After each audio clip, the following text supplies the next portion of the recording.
اس پر دونوں آگے بڑھے، یہاں تک کہ جب ایک بستی والوں کے پاس پہنچے تو وہاں کے لوگوں سے کھانا کھلانے کو کہا، مگر انہوں نے ان کی میزبانی سے انکار کر دیا۔ پھر انہوں نے وہاں ایک دیوار دیکھی جو گرا چاہتی تھی، تو اس نے وہ دیوار کھڑی کر دی۔ موسیٰ نے کہا، اگر آپ چاہتے تو اس پر مزدوری لے سکتے تھے۔ اس نے کہا، اب یہ میرے اور تمہارے درمیان جدائی ہے۔ میں ابھی ان باتوں کی حقیقت تمہیں بتاتا ہوں جن پر تم صبر نہیں کر سکے ہو۔ اس کشتی کا معاملہ یہ ہے کہ وہ چند مسکینوں کی تھی جو دریا میں محنت مزدوری کرتے تھے، سو میں نے چاہا کہ اسے عیب دار کر دوں، اس لیے کہ ان کے آگے ایک بادشاہ تھا جو ہر کشتی کو زبردستی چھین رہا تھا۔ رہا لڑکا تو اس کے ماں باپ دونوں ایمان والے تھے، سو ہمیں اندیشہ ہوا کہ کہیں وہ بڑا ہو کر اپنی سرکشی اور کفر سے ان کو تنگ نہ کرے، سو ہم نے چاہا کہ ان کا پروردگار انہیں اس کی جگہ ایسی اولاد دے جو پاکیزگی میں اس سے بہتر اور شفقت و محبت میں اس سے بڑھ کر ہو۔ اور دیوار کا معاملہ یہ ہے کہ وہ شہر کے 2 یتیم لڑکوں کی تھی، اس کے نیچے ان کا دفینہ تھا اور ان کا باپ ایک نیک آدمی تھا۔ یہ دفینہ اسی نے رکھا تھا، سو تیرے پروردگار نے چاہا کہ وہ اپنی جوانی کو پہنچیں اور اپنا دفینہ خود نکالیں۔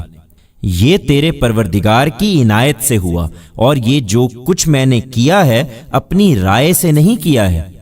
یہ ہے ان باتوں کی حقیقت جن پر تم صبر نہیں کر سکے ہو۔ وہ تم سے ذوالقرنین کے بارے میں بھی پوچھ رہے ہیں، ان سے کہو میں اس کا کچھ تذکرہ ابھی تمہیں سناتا ہوں۔ ہم نے اس کو زمین میں اقتدار عطا فرمایا تھا اور اس کو ہر قسم کے اسباب و وسائل بخشے تھے۔ پھر اس نے ایک مرتبہ ایک مہم کا سامان کیا، یہاں تک کہ جب وہ سورج کے غروب ہونے کی جگہ تک پہنچا تو اس نے سورج کو دیکھا کہ ایک سیاہ کیچڑ کے چشمے میں ڈوب رہا ہے، اور اس کے پاس اسے ایک قوم ملی۔ ہم نے کہا، اے ذوالقرنین، یہ تیرے اختیار میں ہیں کہ چاہو تو انہیں سزا دو اور چاہو تو ان کے بارے میں حسن سلوک کا رویہ اختیار کرو۔ اس نے کہا، جو ان میں سے ظلم کرے گا ہم اس کو سزا دیں گے۔ پھر وہ اپنے پروردگار کی طرف لوٹایا جائے گا تو وہ بھی اس کو سخت سزا دے گا۔ اس کے برخلاف جو ایمان لائے گا اور اچھا عمل کرے گا، اس کے بدلے میں اس کے پروردگار کے پاس بھی بھلائی ہے، اور ہم بھی اس کے ساتھ اپنا معاملہ آسان کریں گے۔ پھر اس نے ایک دوسری مہم کا سامان کیا، یہاں تک کہ جب وہ طلوع آفتاب کی جگہ تک پہنچا تو اس کو دیکھا کہ وہ ایک ایسی قوم پر طلوع ہو رہا ہے جن کے لیے ہم نے آفتاب کے ادھر کوئی آڑ نہیں رکھی تھی۔ یہ اسی طرح ہوا، اور جو کچھ ذوالقرنین کے پاس تھا اسے ہم خوب جانتے تھے۔ اس نے پھر ایک اور مہم کا سامان کیا، یہاں تک کہ جب 2 پہاڑوں کے درمیان ایک درے تک پہنچا تو ان کے اس طرف اس کو ایسے لوگ ملے جو کوئی بات سمجھ نہیں پاتے تھے۔ انہوں نے درخواست کی کہ اے ذوالقرنین، یاجوج اور ماجوج اس سرزمین میں فساد پھیلاتے ہیں، تو کیا یہ ہو سکتا ہے کہ ہم آپ کے لیے اخراجات کا بندوبست کریں اور آپ ہمارے اور ان کے درمیان کوئی روک بنا دیں؟ اس نے جواب دیا کہ جو کچھ میرے پروردگار نے میرے اختیار میں دے رکھا ہے وہی بہت ہے۔ تم البتہ ہاتھ پاؤں سے میری مدد کرو، میں تمہارے اور ان کے درمیان ایک دیوار کھڑی کیے دیتا ہوں۔ مجھے لوہے کی سلیں لا دو۔ چنانچہ وہ فراہم کر دی گئیں، یہاں تک کہ جب اس نے دونوں پہاڑوں کے درمیان خلا کو پاٹ دیا تو کہا کہ دھنکو، حتیٰ کہ جب اس کو آگ کر دیا تو حکم دیا کہ لاؤ، اب میں اس پر پگھلا ہوا تانبا انڈیل دوں۔ سو یہ ایسی دیوار بن گئی کہ یاجوج و ماجوج اب نہ اس پر چڑھ سکتے تھے نہ اس میں نقب لگا سکتے تھے۔ ذوالقرنین نے کہا، یہ میرے پروردگار کی رحمت ہے، پھر جب میرے پروردگار کے وعدے کا ظہور ہوگا تو وہ اس کو ڈھا کر برابر کر دے گا، اور میرے پروردگار کا وعدہ برحق ہے۔ اس دن ہم لوگوں کو چھوڑ دیں گے کہ ایک دوسرے سے موجوں کی طرح ٹکرا رہے ہوں گے، اور سور پھونکا جائے گا، اور اس طرح ہم ان سب کو اکٹھا کر لیں گے۔ اس دن ہم دوزخ کو ان منکروں کے سامنے پیش کریں گے جن کی آنکھوں پر میری یاد دہانی سے پردہ پڑا رہا اور وہ سننے کی تاب نہیں لاتے تھے۔ پھر کیا یہ منکرین اس خیال میں ہیں کہ میرے بندوں کو یہ میرے سوا اپنا کارساز بنا لیں؟ یہ محض خوش فہمی ہے۔ ایسے منکروں کی مہمانی کے لیے ہم نے جہنم تیار کر رکھی ہے۔ ان سے کہو، کیا ہم تمہیں بتائیں کہ اپنے اعمال کے لحاظ سے سب سے زیادہ خسارے میں کون ہیں؟ وہ لوگ جن کی تمام سعی و جہد دنیا کی زندگی میں اکارت ہو گئی اور وہ اسی خیال میں رہے کہ وہ بہت اچھا کام کر رہے ہیں۔ یہی لوگ ہیں جنہوں نے اپنے پروردگار کی آیات اور اس سے ملاقات کا انکار کیا، سو ان کے اعمال ضائع ہوئے۔ اب قیامت کے دن ہم ان کو کوئی وزن نہ دیں گے، ان کا بدلہ یہی جہنم ہے، اس لیے کہ انہوں نے انکار کیا اور میری آیتوں اور میرے رسولوں کا مذاق اڑایا ہے۔ البتہ جو ایمان لائے اور انہوں نے اچھے عمل کیے ہیں ان کے لیے فردوس کے باغوں کی مہمانی ہے، وہ اس میں ہمیشہ رہیں گے، وہاں سے کبھی اٹھنا نہ چاہیں گے۔ یہ نشانیاں مانگتے ہیں، انہیں بتاؤ اے پیغمبر کہ میرے پروردگار کی نشانیوں کو لکھنے کے لیے اگر سمندر روشنائی بن جائے تو سمندر ختم ہو جائے اس سے پہلے کہ میرے پروردگار کی نشانیاں ختم ہوں، اگرچہ ہم اس کے ساتھ اسی کے مانند اور سمندر ملا دیں۔ ان سے کہو، تم کس سے نشانیاں مانگتے ہو؟ میں بھی تمہاری ہی طرح ایک آدمی ہوں، مجھ پر وحی آتی ہے کہ تمہارا معبود صرف ایک ہی معبود ہے، سو جسے اپنے پروردگار سے ملنے کی امید ہو اسے چاہیے کہ نیک عمل کرے اور اپنے پروردگار کی عبادت میں کسی کو شریک نہ ٹھہرائے۔